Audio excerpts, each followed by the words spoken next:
Yeah, he's usually wrong and I'm usually right. But we both really agree on this one because, yeah, we both recently just watched Everywhere, Everything, Everywhere, Everywhere, All at Once, whatever. It was an amazing movie. And I absolutely loved it from start to finish. And you had the pleasure of watching it twice. So you have a little bit better, grasp of the whole movie because it was a lot to take in for sure. But yeah, whatever your initial thoughts and how much did you like it? I loved it. It might be recency bias, but I went ahead and put this in my top three movies on Letterboxd. I just, it kind of felt like this movie was made for me. Hey, it was so good. But it The wasn't way 90 minutes. it, my issue isn't the length; it's that movies don't justify their length. Yeah, This movie does. and it had three I whole can't parts. I can't think of a single thing you could cut from this movie. Right. Honestly, it everything just builds together. And its title is very accurate because they have every genre of filmmaking in this. And it blends together perfectly. It's drama, comedy, action, That's what I was, yeah, I sci-fi, was trying to even place the what sound this is. design And it's even just the like, sound yeah. design has horror elements and there's some really dark imagery. So yeah, it is everything. Hmm. And they just travel an infinite multiverse, so it's everywhere. And the editing just blends it all together at once. It's an extraordinarily accurate and apt title. The way they break down the movie, it's just you start to think you have a handle on what they're going to do, and then they just keep getting wilder and crazier. And just the overall message, like, I don't know if a movie has hit me with this subliminal message as much as like since Soul, because like just like the everything bagel was hilarious, like, Yeah, and just like her daughter like going off into basically just life and just the message behind that and just her not being ready for that as a mother, and it just had so much deep meaning, just besides what was really going on, and it was just, yeah, it was really good. And yeah, what I liked is though it was very metaphorical and all that stuff, and you know how I am with those type of movies, but it was easy to follow and it's so good. And it's just like, this is what I'm talking about. Like, why do they have to make so many movies like so convoluted but so hard to follow at the same time? Like, that doesn't, I understand what they're doing, like that's the point, it's hard to follow, but it's just like, as a viewer it's just not that pleasant of an experience, and this did it flawlessly because it just hits you as soon as you are watching the movie, and it's just like, wow. Yeah. yeah. Two things that you commented on that I think are very accurate is despite all the craziness, it is very easy to follow. And yeah, I'm probably gonna watch every film they ever make. The way that they are able to represent these very emotionally complex ideas in a cinematic way, that they don't explicitly say that she is a woman stuck between two generations, fighting for the affections of her father that disapproves of her lifestyle, while trying to not be that and be open to her daughter's lifestyle, but not being able to fully accept either because of the generational gap between the two, and how Mm. she's just stuck in the middle and crippled by indecision. It's it's not explicitly said. They don't take your hand and walk you through and explain that through an exposition dump. It's just shown Right. throughout the movie with what she deals with. But again, you're never lost. And I also love the feeling of like, she really felt like she could be anything, but she Yes. really chose this life, and that's what's important.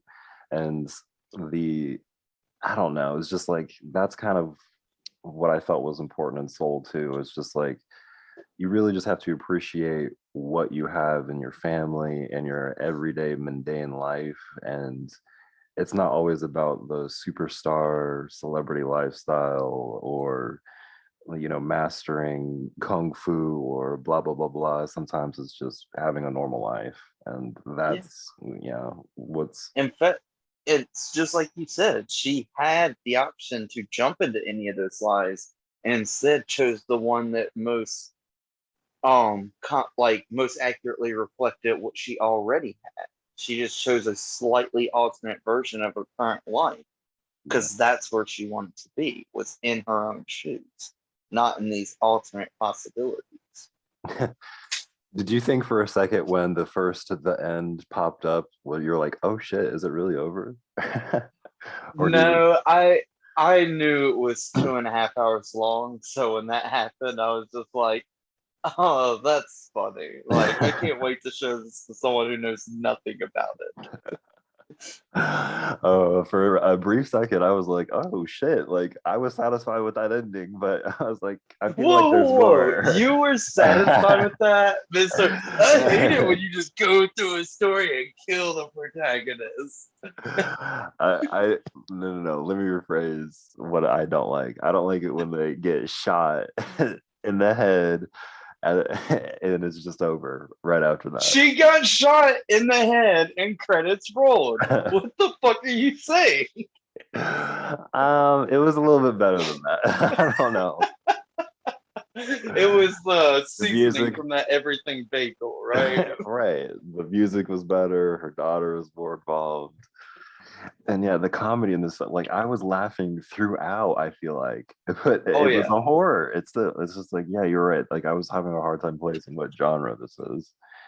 So, and yeah, I'm excited to look or watch some of the other films that the director made.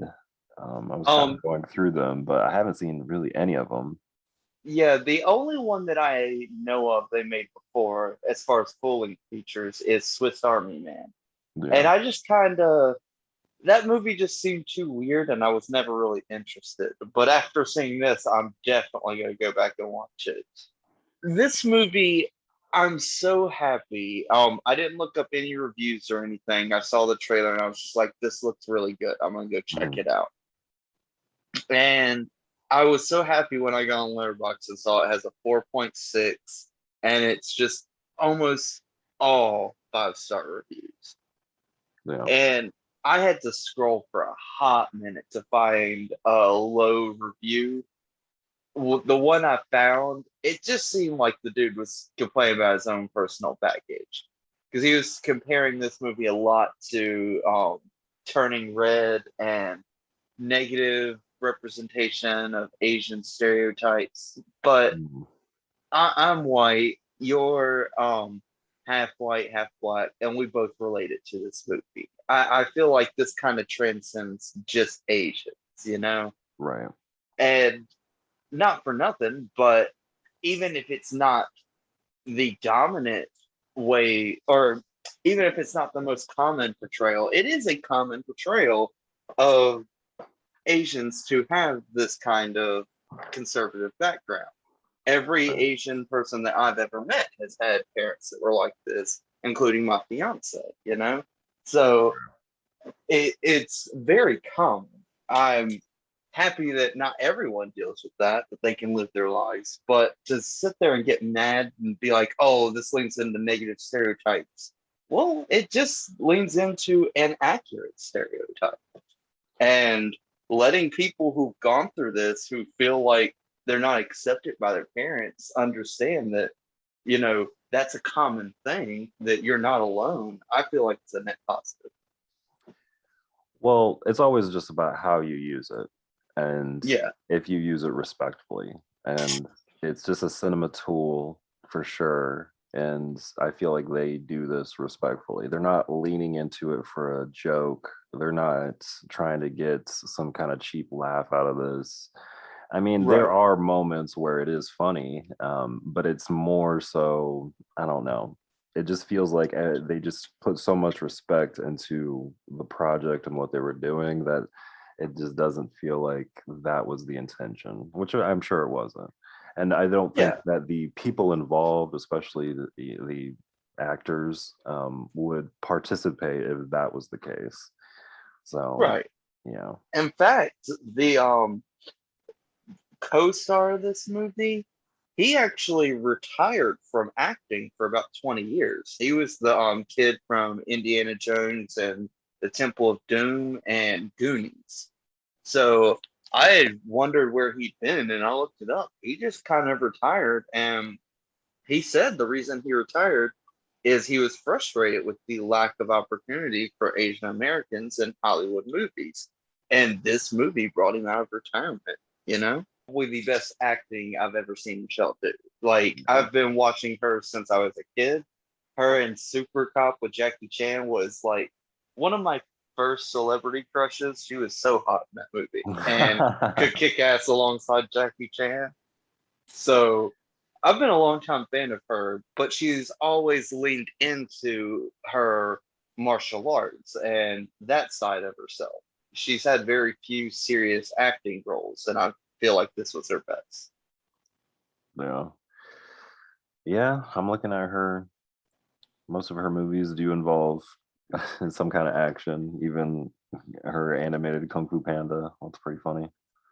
Yeah. But But Stephanie Sue, I think how you say her name. I had never seen her in anything except Shang-Chi. And she had two speaking lines in that movie. So I was blown away with her, you know. yeah. Yeah, she killed it. Everyone in everyone in this movie killed it. Even Ki Hu Kwan, like he did a Jackie Chan inspired fight scene and it actually went fairly well. There were a few things that didn't quite land, but it didn't matter because the fight was so fun, inventive, and stylish that I saw like a kick not connect both times that I watched the movie. And I'm just like, whatever. The man's like in his mid 50s and he's not Jackie Chan. Anyone who can imitate Jackie Chan and me not be mad, they're killing it. Amazing. Like it's so good. And I love yeah, Jamie Lee Curtis's performance. She was hilarious. She was.